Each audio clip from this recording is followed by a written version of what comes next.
Audio Jungle.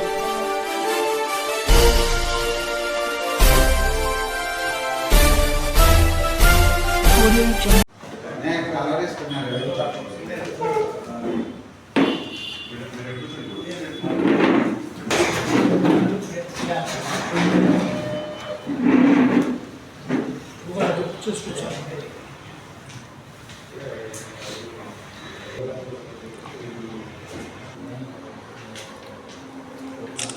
Sankranti పండుగ శుభ సందర్భంలో ఎలక్ట్రానిక్ మీడియా, ప్రింట్ మీడియా సోదరులందరూ కూడా శుభాకాంక్షలు తెలియజేస్తూ ఉన్నాం. ఆంధ్రప్రదేశ్ బీసీ సంక్షేమ సంఘం తరఫున ఈరోజు రాష్ట్ర కార్యాలయంలో విలేకరుల సమావేశానికి విచ్చేసినటువంటి వివిధ కుల సంఘ నాయకులందరూ కూడా ముందుగా రాష్ట్ర ప్రజలకి, దేశ ప్రజలందరూ కూడా సంక్రాంతి పండగ సందర్భంగా శుభాకాంక్షలు తెలియజేస్తూ ఉన్నాం. దాదాపు 77 సంవత్సరాలు అవుతుంది స్వతంత్రం వచ్చి.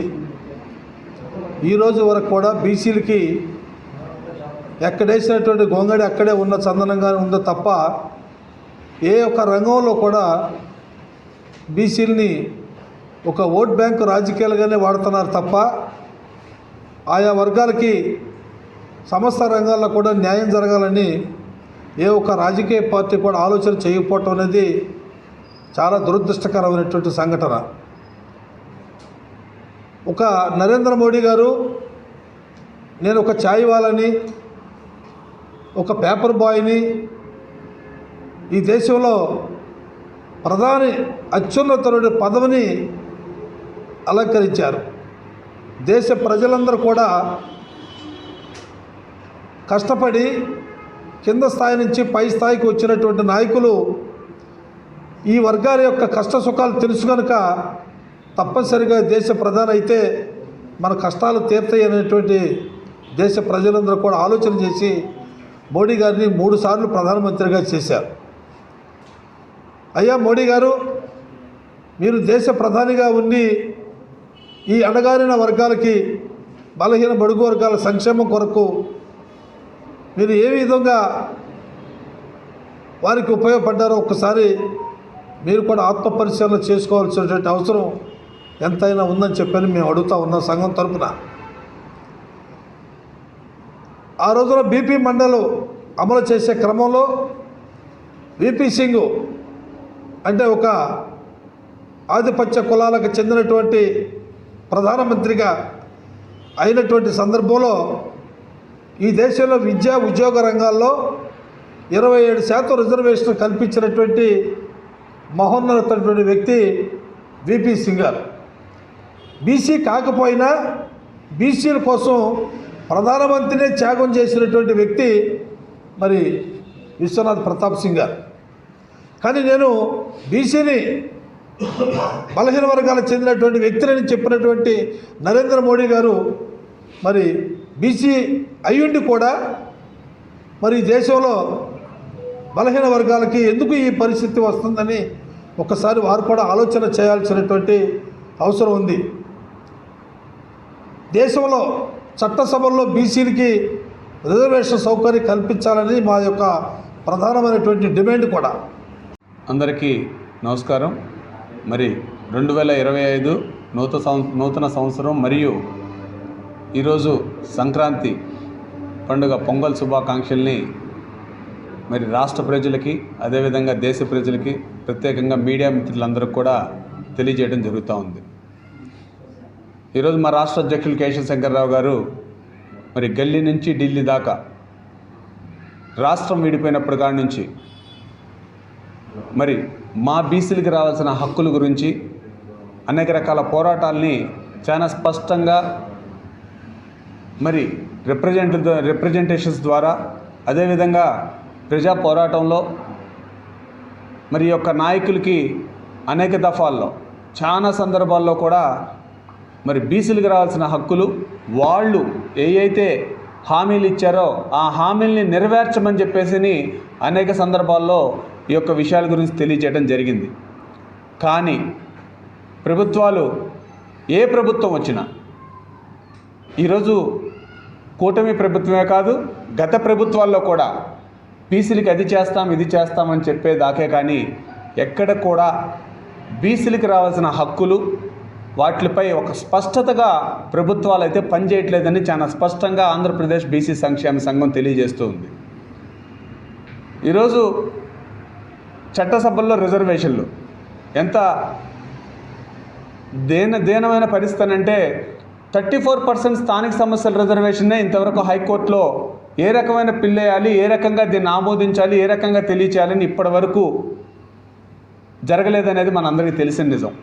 అదేవిధంగా ఈరోజు ప్రభుత్వం 33% మీద మరి చట్టసభల్లో కూడా మీరు రిజర్వేషన్ కల్పిస్తామని చెప్పేసి నీ ప్రభుత్వం తెలియచేయడం సంతోషమే. కానీ దాని మీద సుదీర్ఘమైన ఒక కమిటీని వేసి దీన్ని కేంద్రం ఆమోదించకపోయినా రాష్ట్రంలో మేము ఆమోదిస్తామని చెప్పి మటుకి చెప్పట్లేదు.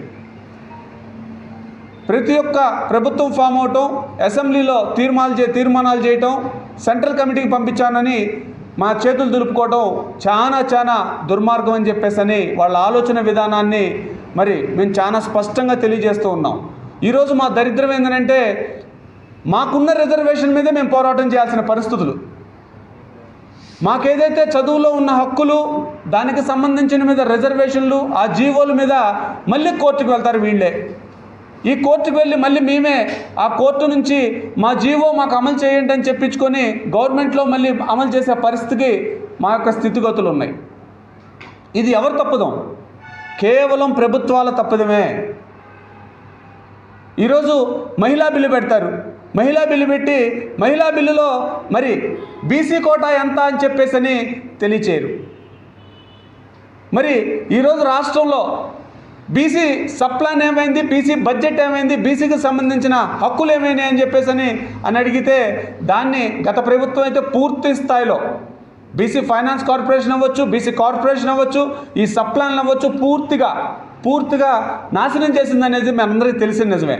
మరి ఇప్పుడున్న ప్రభుత్వం బీసీల పక్షపాతం చెప్పుకున్న ప్రభుత్వం, నేను మళ్ళీ మిమ్మల్ని డిమాండ్ చేస్తూ ఉన్నా, ఈ యొక్క బీసీ సప్లాన్ మీద కానీ బీసీలకు సంబంధించిన రావాల్సిన ఏదైతే వాటా ఉందో ఆ వాటాని పూర్తి స్థాయిలో అమలు చేసే విధంగా ఒక చట్టబద్ధత కల్పించే విధంగా మీరు రూపొందించాలని చెప్పేసి మమ్మల్ని కోరుతూ ఉన్నా. అదేవిధంగా ఈ రాష్ట్రం నుంచి చట్టసభలకి ఏ రకంగా బీసీలకి కోటా ఇస్తానని చెప్పేసి పంపించారో నారా చంద్రబాబు నాయుడు గారికి మేము ధన్యవాదాలు తెలియజేస్తున్నాం. అదేవిధంగా డిమాండ్ కూడా చేస్తూ ఉన్నాం. ఎందుకనంటే పక్షపాతం చెప్పుకోవటం కాదు, అది నెరవేర్చేదాకా కూడా మీరు సుదీర్ఘమైన ఆలోచన విధానంతో మా బీసీలకి మరి పూర్తిగా ఇది అమలయ్యేదాకా కూడా మీ పోరాటం ఉండాలి. మేము కూడా ఆ పోరాటం పూర్తి స్థాయిలో మరి కేంద్రం వరకు వినిపించేదాకా కూడా మేము పోరాటాలు చేస్తున్నామని చెప్పి కూడా మీకు తెలియజేస్తూ, మరి మాకు అత్యధికంగా ఇది ప్రజల్లోకి వెళ్ళాలన్నా, ప్రజలు దీన్ని చూడాలన్నా పత్రికా విలేకరులు మీరే మాకు ఒక వారధి. మీరు మీడియా మిత్రులకు, మంగళగిరి నియోజకవర్గ ప్రజలందరికీ కూడా ముందుగా సంక్రాంతి శుభాకాంక్షలు తెలియజేసుకుంటూ,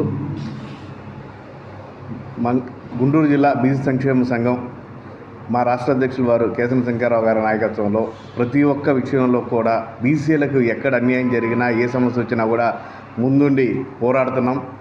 మరి ప్రధాన 2 రాజకీయ పార్టీలు కూడా ఎలక్షన్స్ టైంలోనేమో బీసీలని నెత్తిన పెట్టుకొని అసలు మమ్మల్ని దేవుళ్ళ కన్నా ఎక్కువగా చూస్తున్నారు. ఎలక్షన్స్ జరిగిన తర్వాత మా జీవితం మళ్ళీ ఎలక్షన్స్ ఎప్పుడు వస్తాయా అని ఎదురు చూసే పరిస్థితే తప్ప ఏ ఒక్క రాజకీయ పార్టీ కూడా మాకు బీసీలకు మేలు చేసే విధంగా అయితే ఎక్కడ కనబడతలేదు.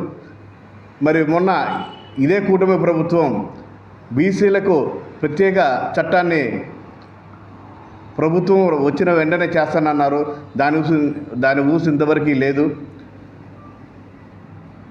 బీసీలకు మీరు చేసే రాజకీయాలు ప్రతి ఒక్కటి కూడా అర్థమవుతుంది. ఏమాత్రం అన్యాయం చేసినా కూడా తిరిగి ఓటు రూపంలో మళ్ళీ బలంగా చూపిస్తాము. బీసీల కోసం ఎటువంటి త్యాగానికైనా ఎటువంటి ఉద్యమాలకు కూడా మా కేశవ శంకర్రావు గారి నాయకత్వంలో ఏమాత్రం రాజీ పడకుండా పోరాడదామని ఈ సందర్భంగా తెలియజేసుకుంటున్నాం.